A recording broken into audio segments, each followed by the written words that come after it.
You'll never do better than me, so don't even think about leaving. She sneered when I caught her cheating. So I proved her wrong and left. Now I've moved on, and she's the one who can't let go. Hey viewers, before we move on to the video, please make sure to subscribe to the channel and hit the like button if you want to see more stories like this. Thanks. I've always thought of myself as a pretty simple guy. I don't mean boring or unambitious. I just mean I value stability, loyalty, and peace. I grew up in a house where arguments could turn explosive, so when I got older, I swore to myself I'd never bring that kind of chaos into my own relationships. I'd rather work hard, be steady, and be the kind of partner someone can rely on. That's what I thought I was building with Emily. We met through mutual friends, and in the beginning, she seemed to love that about me. She'd brag to her girlfriends that I was so solid and the most dependable guy. I'd pick her up from work when it rained, show up to fix little things in her apartment, bring her groceries when she was stressed. I never thought of it as going out of my way. It's just what you do when you love someone. But somewhere along the way, what she once praised started turning into little digs. You're such a grandpa. She'd laugh if I suggested staying in and cooking instead of going out. God, you're so routine. Don't you ever get bored of being safe? The first few times, I brushed it off. Every couple teases each other. But after a while, it wasn't playful anymore. The jokes felt like jabs. Like she was comparing me to some imaginary, better version of a boyfriend that existed in her head. I noticed her phone habits started changing too.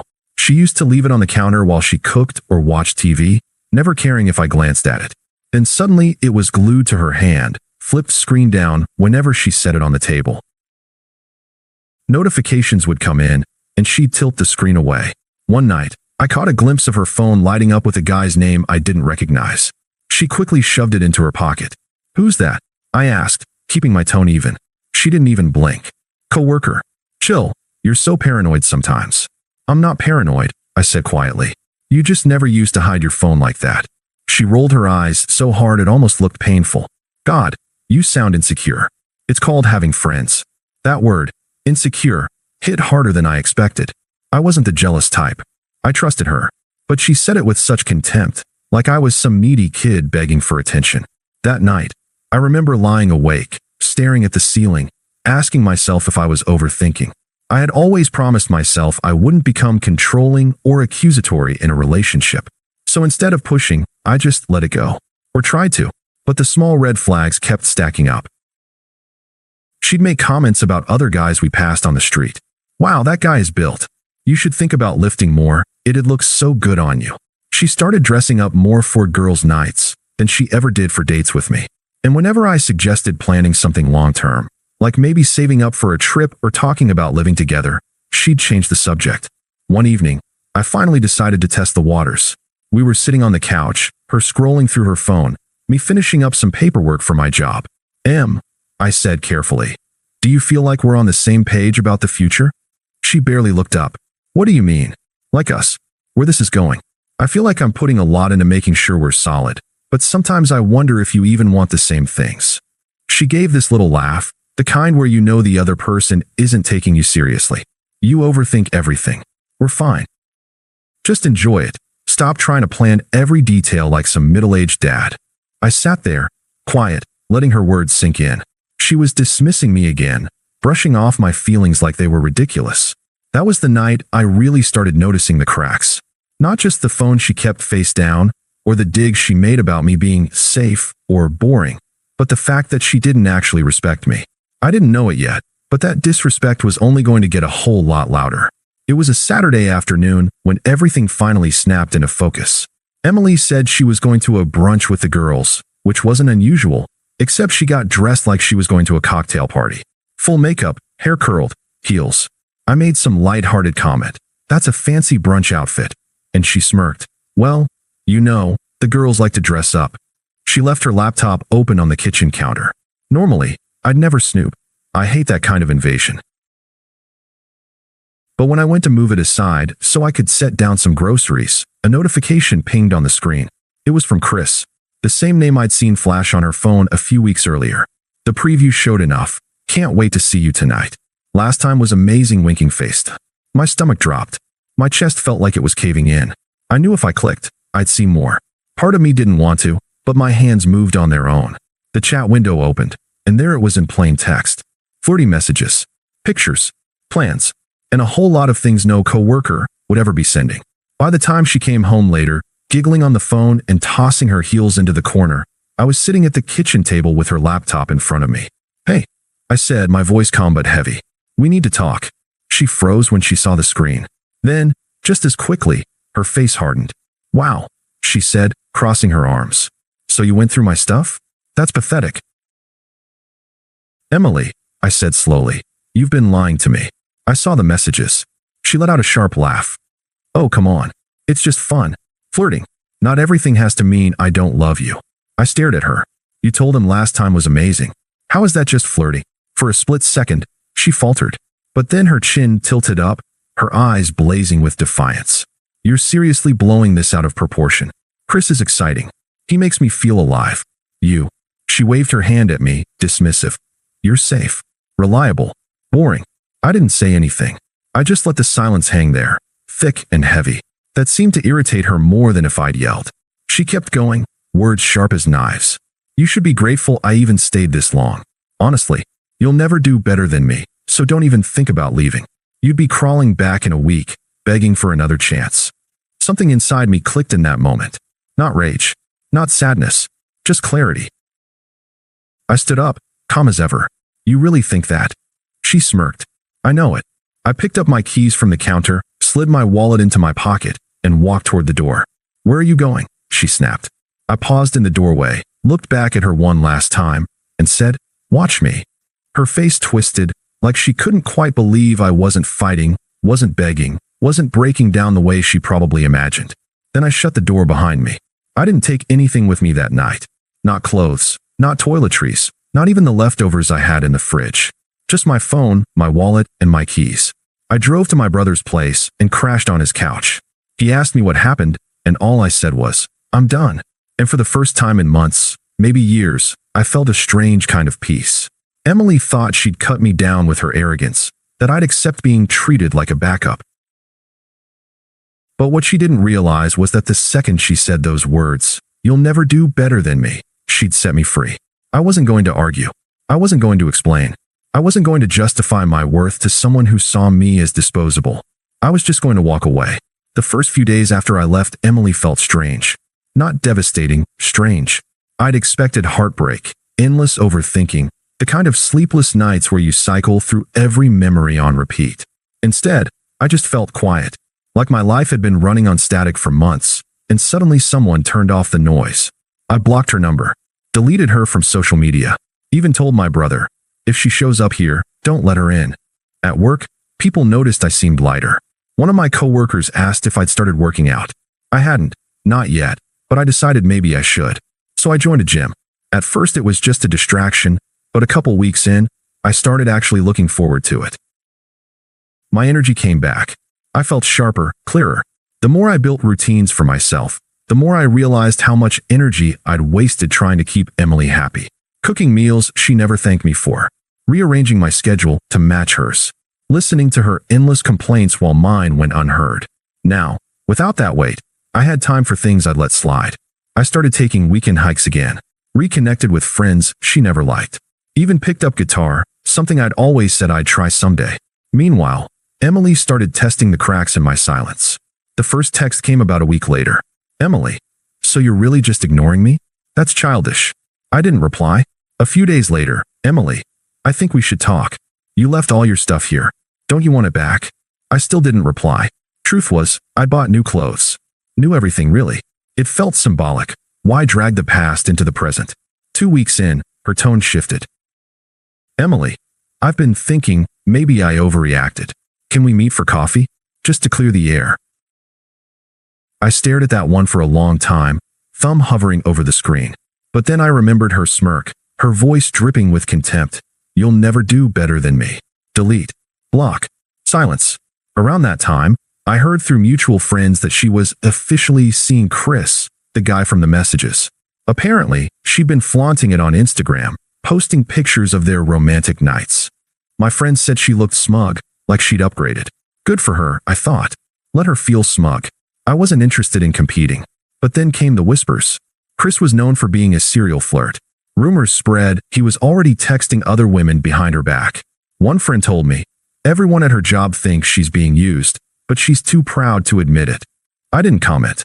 I just kept lifting weights, learning new songs on guitar, and enjoying the quiet of my own space.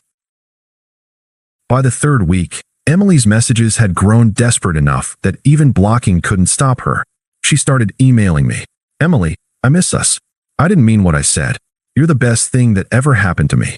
Emily, why are you being so cold? I know you still care. I can feel it. Emily, Chris isn't who I thought he was. He's complicated. But you were always there for me. Please don't throw that away. Every email read like a different version of her. Confident, nostalgic, pleading. The progression was obvious. She wasn't sorry for what she did. She was sorry it backfired. And I realized something else. I wasn't angry anymore. I wasn't even tempted. I was indifferent. She used to say I'd come crawling back in a week. But here I was, a month out, and the thought of being with her again felt like suffocating. Instead of craving her attention, I craved my own peace. Instead of picturing our future, I started picturing mine. I knew then that she had no power over me anymore. And I also knew that, sooner or later, karma would catch up with her. It didn't take long for the cracks in Emily's upgrade to show. Mutual friends started sharing bits and pieces with me, not because I asked, but because they thought I'd find it satisfying. At first, I brushed it off. I didn't need gossip to validate my decision. But as the stories piled up, they painted a picture I couldn't ignore. Chris, the guy she'd risked it all for, was exactly what everyone warned her he was, a user. Apparently, he never paid for anything. When they went out, Emily covered the bill. He forgot his wallet, or claimed his paycheck was late. She started footing his Uber rides, buying him clothes, even lending him money. She told one of her girlfriends it was just temporary, until he got on his feet. But Chris wasn't trying to get on his feet. He was already seeing other women, openly. He flirted with co-workers in front of her. He left his phone lying around, full of messages, and if she confronted him, he'd laugh and say, "Don't be so insecure." The exact line she once threw at me. By the time their 2-month mark rolled around, everyone at her job knew Chris was stringing her along. He'd brag about options, and people pitted her. The girl who once looked down on me for being safe was now clinging to a guy who didn't even pretend to respect her. And then he dumped her. Brutally. One friend told me it happened in public, at a bar, no less. Chris apparently told her, loud enough for others to hear, "You're just too much work." I never saw this as serious anyway. She stormed out, crying, while he ordered another drink and started chatting up someone else. The fallout was immediate. Emily stopped posting pictures, stopped bragging about her upgrade. Instead, she started reaching out to me again. First, it was nostalgic. "Emily, remember that little Italian place we used to go to? I drove past it today and thought of you. I miss that." Then, apologetic. "Emily, I was stupid. I should have seen how good I had it. You were the only one who ever really cared about me." Then, desperate. "Emily, I can't sleep. I just keep thinking about how badly I screwed up. Please, can we just talk? Just once." I ignored every single one. That's when her tone shifted. "Emily, so what? You think you're better than me now? Don't flatter yourself. You'll never find someone like me again. Emily, I know you're reading these. Stop acting so high and mighty. You're not perfect either." Her messages came at all hours, 2 a.m., 7 a.m., lunchtime. Sometimes it was love bombing. "We're soulmates, I know it." Sometimes it was rage. "You're pathetic for ignoring me." One night, she even showed up at my brother's apartment, pounding on the door. He called me at work, annoyed. "She's outside demanding to see you."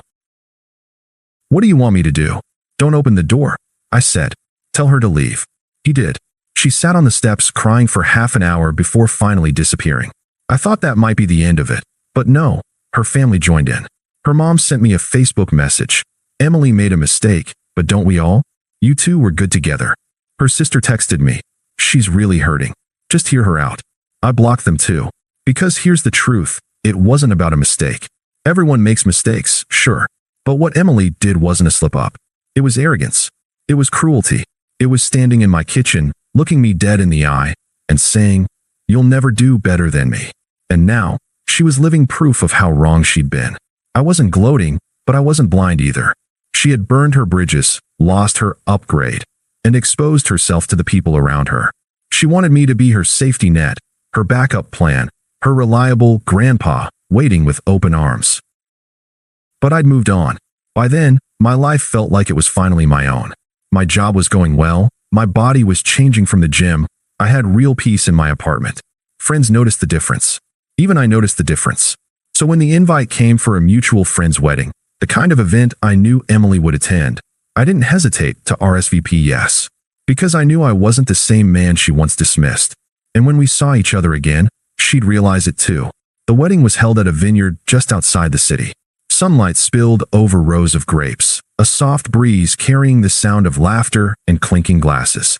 It felt like a fresh chapter, the kind of moment where everyone wanted to look their best, feel their best, and celebrate love. I showed up in a tailored navy suit, feeling sharper than I had in years. Months of gym work had reshaped me, but more than that, I carried myself differently. Confident, relaxed, free. As soon as I walked in, I noticed people's reactions, smiles, handshakes, compliments. Man, you look great. Haven't seen you this happy in forever. It was subtle, but validating. And then, of course, I saw her. Emily stood near the bar, a champagne flute in hand, wearing a pale pink dress that probably once made her feel radiant. But up close, the confidence she used to radiate was gone. She looked strained, thinner, like she hadn't been sleeping well. Her eyes locked on me the second I entered. I could see the flicker of surprise, then recognition, then something that almost looked like regret. She waited until I'd greeted a few friends before making her move. She walked over, plastering on a smile like nothing had ever happened. Well, she said, her tone too casual. Look who decided to show up. You clean up nicely. I gave her a polite nod. Emily, you've been ignoring me, she said, tilting her head. Not very mature of you. I sipped my drink, unbothered. I've been busy. She scoffed lightly. Busy? Right. So still single? I mean, you must miss me. We had good times. I looked at her for a moment, really looked. This was the same woman who once told me I'd never do better, the same woman who sneered when I confronted her lies. Now she was fishing, desperate to see if she still had a hook in me. No, I said finally, my voice even. I don't miss you. Her smile faltered. You don't mean that. You're just trying to hurt me. I shook my head. No, I mean it. I don't miss the constant digs. I don't miss wondering who you were texting. I don't miss being treated like a placeholder. Her face tightened. You're exaggerating. I was just lost for a bit. Everyone makes mistakes. You didn't make a mistake, Emily, I said, calm but firm. You made a choice. You looked me in the eye and told me I'd never do better. That wasn't a slip of the tongue. That was how you saw me. She shifted uncomfortably, eyes darting away. I didn't mean it like that. I was angry. I set my glass down, leaned in just enough for her to hear clearly. You know what the funny thing is? You were right about one thing. I did do better. But not in the way you meant. I'm better without you. My life is better. I'm better. Her mouth opened, then closed.